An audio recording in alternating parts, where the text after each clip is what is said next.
আসসালামু আলাইকুম গায়েস এবং দেশবাসীদের কাছে আমি একটা গুরুত্বপূর্ণ কথা বলব। ভিডিওটা ভালো লাগলে সবাই শেয়ার করবেন। কারণ হলো আপনাদেরকে বলি, একজন মেয়ে তার মা মারা গেছে বা স্ট্রোক করেছে, হাসপাতালে নিয়ে গেছে।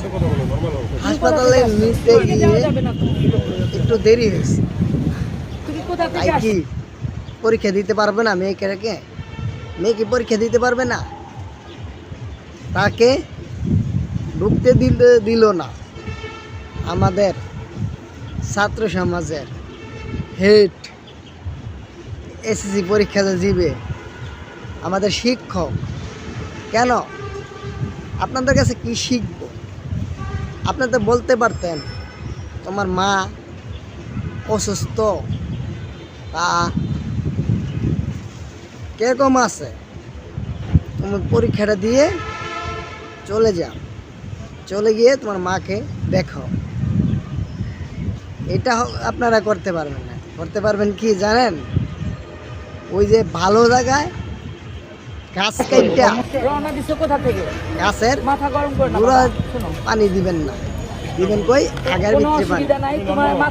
কারণ এই যে ছাত্রদের জন্য যে প্রধানমন্ত্রীকে নামানো হলো শেখ হাসিনাকে, এই হাসমাত আবদুল্লাহ, তারপরে এলো এদের নাহিদ, তারপরে হলো আসিফ মাহবুব, সজীব ভুইয়া, তারপরে হলো আরেকজন কিছু কি জানি শাহজেজ আলম।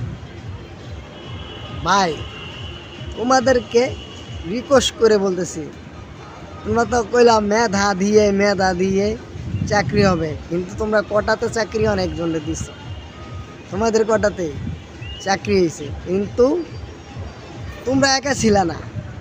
এটা কিন্তু হাজার হাজার ছাত্র ছাত্রীরা ছিল, তোমাদের নেতৃত্বে দিছ। তোমরা মরে গেলে কি আর কি ছাত্র দাঁড়ালো না? তোমরা নিখোঁজ হয়ে গেলে কি আর কি যাওয়া হইতো না? তোমাদের জন্যই তারা যাইতো। কারণ আমাদের টিম লিডার যদি চলে যায় তারা সবাই নামবে। তোমরা যে বললো এইসব তোমরা মাথায় রেখো। এই যে এইসব স্যার ম্যাডামকে বললো মানুষের আবেগ নিয়ে খেলতে না।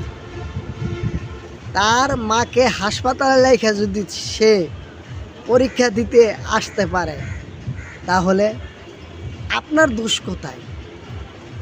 হ্যাঁ, আপনার ক্ষতি কোথায়?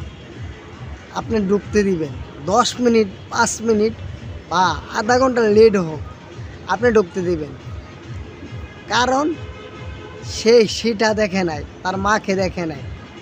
তা মা মরে গেল কিনা বেঁচে থাকলো সেটা দেখে। সে আইছে পরীক্ষাটা দিতে, সম্পূর্ণ পরীক্ষাটা দিতে। কেন আপনি ঢুকতে দিলেন না? আপনি কাউর কিছু বুঝেন? আপনাদেরকে বলি, এইসব কোনো সময় করবেন না। কারণ এইসব ঠিক না। এইসব ছাত্রীদেরকে এবং ছাত্রছাত্রীদেরকে কি শিক্ষা দিচ্ছেন?